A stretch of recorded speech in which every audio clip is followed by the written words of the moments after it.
Cher fidèle, je vous souhaite un saint et heureux Noël. C'est donc la messe de minuit. Il y a 3 messes aujourd'hui. La deuxième messe, celle de l'aurore, aura lieu à 10h30. Il y a encore une personne qui va venir le soir, donc il y a la troisième messe à 8h du soir. Donc alors, il y a toujours... et j'aurai toujours un servant de messe, heureusement. Et voilà. Donc,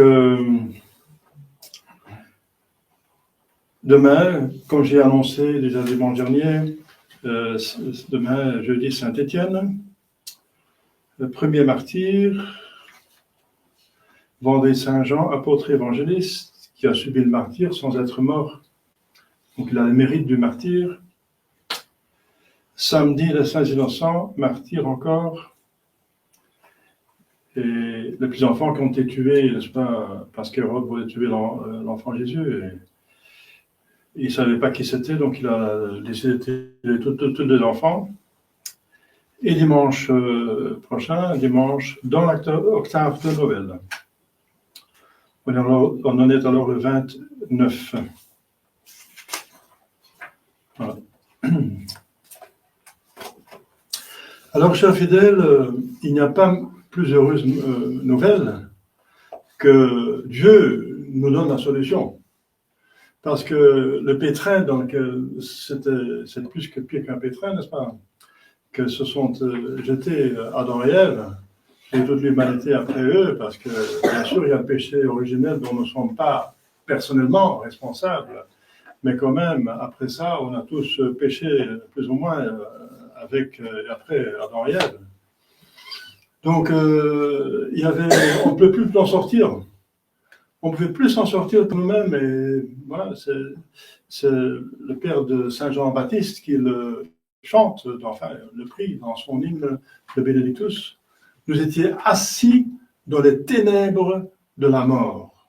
Assis, ça veut dire pas capable de se tenir debout. Ça veut dire debout, ça veut dire moi je décide, non par le poids de je sais pas quoi, du mal, des péchés, des concupiscences, des vices, du diable, n'est-ce pas, du monde, etc. Toute ces armées, n'est-ce pas, du mal, on n'a plus la possibilité de se dire droit, comme un homme juste, qui fait tout droitement, qui pense droitement, qui agit droitement. Voilà, donc on n'est plus capable. Nous étions assis dans les ombres, parce qu'on n'était pas encore mort, mais encore la vie, n'est-ce pas? Oui, il y avait une mort déjà, la mort surnaturelle, qui a fermé le ciel, donc on a perdu avec le péché mortel d'Adam et Ève et nos propres péchés mortels éventuels, on a perdu la vie surnaturelle, mais encore une vie naturelle. Bien sûr, la vie de l'âme est immortelle. On va vivre éternellement dans le ciel ou dans l'enfer. Mais il y a encore la vie du corps. Alors, eh bien, on allait mourir, mais on a quand même on peut vivre. Donc, on est dans les ombres de la mort. Ça veut dire, la vie surnaturelle est déjà morte. L'âme, bien qu'elle est immortelle, elle est unie à un corps qui va mourir quand même un jour. Alors, de la mort. Et la mort, c'est la suite justement du péché, c'est le pire des châtiments. La mort, c'est manque de vie, et nous sommes faits pour vivre, n'est-ce pas? Nous sommes êtres vivants. La mort, c'est le contraire. Assis dans les ombres de la mort. Et alors, voilà, Zacharie ose le dire, parce que la vérité fait mal, on préfère pas en parler, mais s'il y a une solution en vue, on ose parler, n'est-ce pas? Parce que c'est moins pénible. Eh bien sûr, Zacharie, déjà, il avait cet hymne parce qu'il savait que son fils était le précurseur du Messie. Et on a vu l'admirable, la sainteté de Saint Jean, qui n'était que le précurseur. Et maintenant, c'est quelque chose d'inouï, quelque chose d'inimaginable, quelque chose, même si ça se répète chaque année, n'est-ce pas? Chaque année, c'est Noël, et même chaque jour, n'est-ce pas, on sait que voilà, Jésus est Dieu, mais on n'a jamais trouvé la fin de cette vérité. Jamais on pourra vraiment pénétrer comment est-ce possible que Dieu, n'est-ce pas, cet être infini, qui n'a besoin de rien parce qu'il est tout, il a décidé d'envoyer soi-même, c'est-à-dire son Fils, c'est soi-même, parce qu'il y a un seul Dieu, n'est-ce pas, les trois personnes sont un seul Dieu, d'envoyer soi-même, lui-même, en personne, ça veut dire une des trois personnes, sur terre, et s'unir, n'est-ce pas, intimement, substantiellement, essentiellement, avec une petite créature, n'est-ce pas? Une créature qui est forcément infiniment plus petite que lui, et qui en plus dans la misère, et bien sûr, Dieu n'a pas de problème avec la misère parce qu'il est immensément riche, mais il va laisser ses richesses dans le ciel. Il va partager notre pauvreté, notre humilité, tout. Il va prendre même le pire, parce que personne ne va autant souffrir comme lui.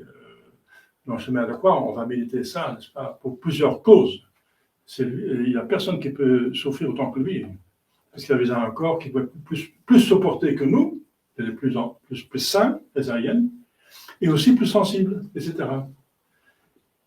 Et donc, ça c'est vraiment oui, c'est l'adoration de cette nuit. Que cette adoration, eh bien, même dans le ciel, où on va voir Dieu, n'est-ce pas, on va encore pas tout comprendre cette incarnation. Bien sûr, en théorie, on sait, oui, bien sûr, sa sainteté l'empêche de venir, parce qu'ici, il n'y a que des péchés, n'est-ce pas, partout, pour la grande partie. Maintenant, vous voyez, c'est plus facile pour faire la méditation du temps de Jésus, parce qu'on est presque de nouveau au temps de Jésus, où il n'y a que les ténèbres, n'est-ce pas, il y a les péchés, n'est-ce pas, n'importe quoi, il y a l'idolâtrie, on sacrifie des enfants, on fait n'importe quoi. On n'est plus dans un temps chrétien, n'est-ce pas? On est de nouveau retombé, et peut-être pire que Sodome et Gomorrhe dans l'Ancien Testament, justement, où on soupirait après pour une solution pour en sortir de ce bazar. Eh bien, on est de nouveau dans une situation pareille. Pour nous, ce n'est pas très difficile pour comprendre comment les gens ont aspiré, les gens de bonne volonté, n'est-ce pas, après une solution qui pouvait venir que de Dieu. Que de Dieu. C'est seulement Dieu qui peut nous donner le bonheur. Parce qu'on veut tous le bonheur. On est fait pour le bonheur. On ne peut pas s'empêcher de vouloir le bonheur. Même si quelqu'un se suicide, n'est-ce pas, il se détruit par la drogue, c'est parce qu'il cherche là-dedans le bonheur. Mais il se trompe. Mais il cherche toujours le bonheur. Il peut toujours être une situation meilleure que maintenant. Voilà. Et on peut se tromper, c'est ça le problème. Alors, on a aspiré vers cet enfant, n'est-ce pas? Et pour nous aussi. J'entends les gens, quand est-ce qu'il va venir le grand monarque, le grand pape? Eh bien, pour nous, c'est Jésus, n'est-ce pas, qui va revenir spirituellement dans notre société. Et nous avons la consolation que Dieu vient toujours, n'est-ce pas, individuellement. Il peut être chassé d'une société, qu'on peut être chassé d'un individu, mais il ne peut pas être chassé de la terre, parce qu'il y a une promesse qui sera toujours sur terre. L'Église est éternelle. Donc, il y aura toujours sur la terre des hommes de bonne volonté, des individus, parce que les États ont apostasié, on l'ont chassé, mais il y a toujours des individus qui sont de bonne volonté et il veut bien venir chez eux. C'est pour ça que vous êtes ici. Et il est déjà dans votre cœur, par votre amour de Dieu, n'est-ce pas? Mais il veut venir spécialement encore si vous communiez et vous prenez le sacrement encore plus fortement. Voilà. Parce que l'amour, c'est un feu. Il y a la différence entre un petit feu et un grand feu. Donc, c'est la même chose avec Dieu qui habite en nous, n'est-ce pas? Eh bien, voilà. C'est une très belle fête. C'est la fête dont nous avons besoin.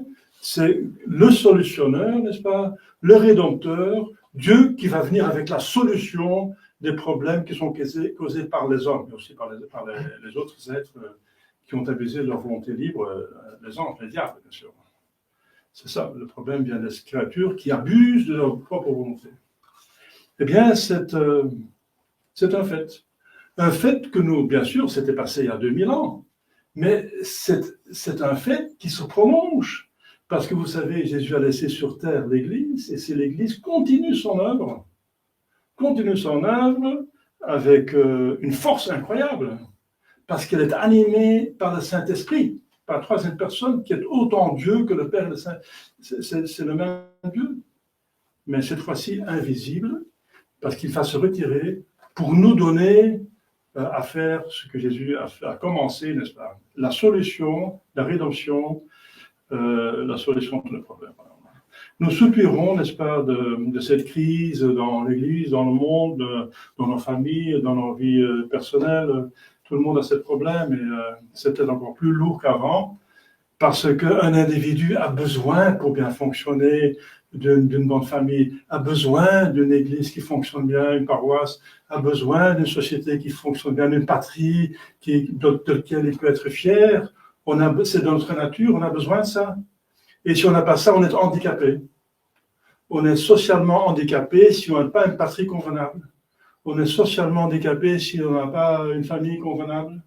On est handicapé surnaturellement, façon de parler, si on n'a pas une église qui fonctionne normalement.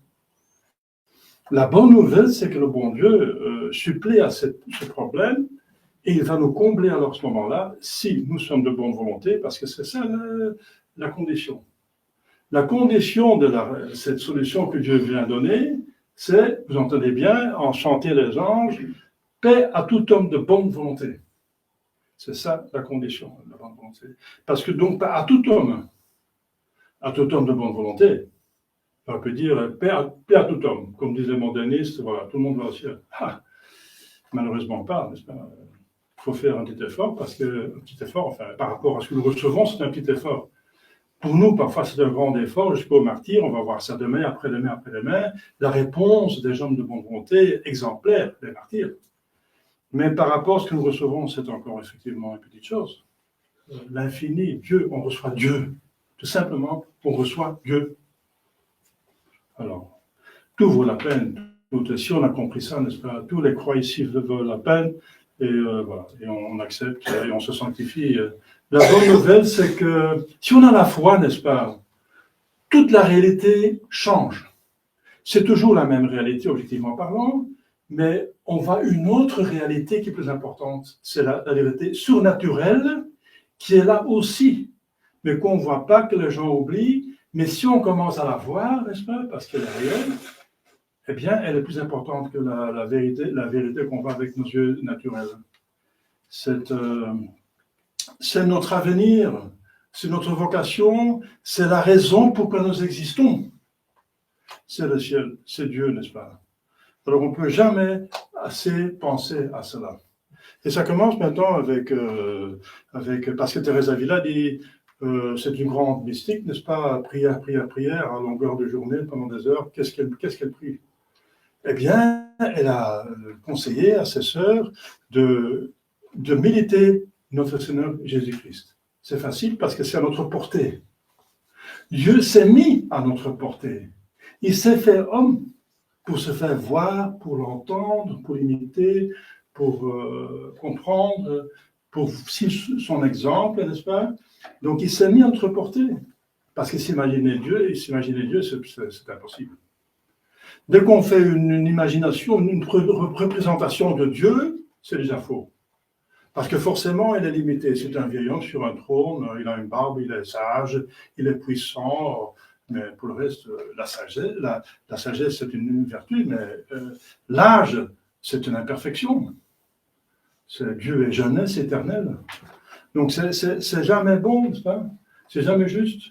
Voilà, alors, pour nous aider, n'est-ce pas, pour contempler Dieu, pour déjà de voir sur terre ici, parce que c'est notre vocation de voir Dieu et de jouir. Eh bien, on commence avec, ici sur terre, c'est très facile. C'est voir un homme, Jésus-Christ. C'est un homme, c'est facile à voir. Voilà. Regardez Jésus à travers l'Évangile, l'explication de l'Évangile, et voilà. Et ça va faire du bien, beaucoup de bien. Ça va vous faire savoir ce qu'il faut faire pour le suivre, pour aller au ciel, parce qu'il est la voie. Chers fidèles, je vous invite avec l'Église à venir contempler, avec comme les bergers, des hommes simples, les pharisiens et les riches et les puissants de Jérusalem ne sont pas venus. Hein. Ils ont envoyé les rois mages, on verrait ça, mais ils ne sont pas venus. Vous savez, vous voyez, ils disent au roi mage, il doit être né à Bethléem quelque part. Allez voir. Si vous trouvez, informez-nous. Alors on peut plus facilement tuer, vous comprenez? Incroyable. Incroyable. Alors Dieu, bien sûr, Dieu est plus fort et puissant, donc il fait partir Jésus en fuite en Égypte. Mais voilà. Allons comme les bergers, n'est-ce pas, des gens simples, humbles de cœur. Humble et pauvre, ça veut dire détaché. On peut être riche, hein, à condition qu'on est détaché. Parce que je vais finir par cela, c'est ça qui saute à l'œil. Pas seulement que Dieu se fait homme, ça c'est extraordinaire, mais déjà c'est un acte d'humilité extraordinaire. Dieu qui s'abaisse, pour amour de nous. Pour nous apprendre à nous abaisser aussi, parce que c'est l'élévation de l'orgueil qui nous a perdus. Ensuite, dans une étape, quoi qu'il mérite le plus beau palais, il est plus que l'empereur, infiniment plus que l'empereur, mais il est dans une étape d'animaux, pour nous montrer la pauvreté, pas en tant que pauvreté, mais en tant que détachement du monde, des choses qui nous font pécher. Détacher des choses qui nous font pécher, pour ne pas pécher et pour mériter le ciel, parce que c'est le péché qui peut nous perdre le ciel. Voilà, deux choses qui sont essentielles pour Jésus, c'est l'humilité et la pauvreté. C'est deux choses qui nous enseignent directement. Et ce n'est pas par hasard, je l'ai dit l'autre fois, il ne m'en dit rien encore, que c'est justement les deux choses qui sont les plus importantes. Parce que l'Écriture sainte dit d'ailleurs qu'il y a deux sources du mal. Une fois, l'Écriture sainte dit c'est l'orgueil, et l'autre fois, elle dit c'est l'avarice. Voilà. Eh bien, pour combattre l'orgueil, Dieu s'est fait homme, c'est un abaissement infini. Et pour combattre l'avarice, Dieu qui mérite des cathédrales, des trucs, comme on a vu la splendeur de Rome qui a été établie par les papes au Moyen-Âge, c'est l'honneur qui lui revient finalement, quand il est reconnu. Mais lui qui a le droit au plus grand honneur, n'est-ce pas? Pour Dieu, le meilleur est assez bien, le meilleur, seul le meilleur est bien pour lui. Eh bien, il est dans un truc le plus abject qui peut exister, n'est-ce pas? C'est pour montrer, voilà. Donc, par amour de nous, c'est la seule explication. Pour nous donner l'exemple, pour nous aider à sortir du péché et après, il mérite déjà par ses souffrances. Et on va voir ça plus tard à Pâques. Quel mérite. Voilà, chers fidèles, adorons, venez voir Dieu qui s'est fait homme et tomber dans cette contemplation, adoration, et faites ça toute votre vie, hein, pour essayer de comprendre. Parce que méditer l'enfance de Jésus est très important, parce qu'à Prague, il est apparu un novice carme, et il a dit, il est apparu comme un enfant. Il a dit, de plus que vous me vénérez, Jésus, en tant qu'enfant, de plus que je vais vous favoriser. Donc c'est très important, c'est peut-être le plus important, de l'imiter et de le mettre comme enfant. Et Sainte Thérèse de Lisieux a compris ça. Elle s'appelle Sainte Thérèse de Lisieux, de l'enfant Jésus et de la Sainte Face. L'enfant Jésus. Et c'est la plus grande sainte des temps modernes. Donc il faut imiter Jésus dans son enfance, donc humilité encore, un enfant est humble normalement, parce qu'il n'a pas beaucoup pour se glorifier, il dépend totalement de ses parents. Eh bien, dépendance de Dieu. Vous rendre compte qu'à chaque instant, on dépend de Dieu, n'est-ce pas? Lui rendre cette gloire, il remercier qu'on existe, tout ce qu'on a de bien, ça vient de lui, et la main, ça vient de péché, ça vient de nous. Mais le remercier au moins pour le bien. Être comme des enfants qui ont confiance, qui imitent, qui remercient, qui sont attachés, qui aiment, voilà. C'est la voie royale. Voilà, c'est une occasion pour vénérer l'enfant Jésus, qui est une dévotion une des plus fortes, selon cette apparition à Prague. Demandons à la Sainte Vierge Marie, n'est-ce pas, qui est, voilà, c'est la Sainte Vierge Marie qui nous donne son enfant. Hein. C'est là où est la mère, où est l'enfant. Donc c'est elle qui va nous donner, et qui va nous apprendre à l'aimer et à l'apprécier et à le suivre, comme elle le suit. Elle le suit toujours, dans son humilité, dans sa pauvreté, il le suit 100%. adoration d'imiter la Sainte Vierge Marie. Ici, il y a le texte qui est montré là, le statut de l'enfant Jésus. Si vous m'aimez, suivez-moi ou imitez-moi. Voilà. Tout est là. Au nom du Père et du Fils et du Saint-Esprit, ainsi soit-il.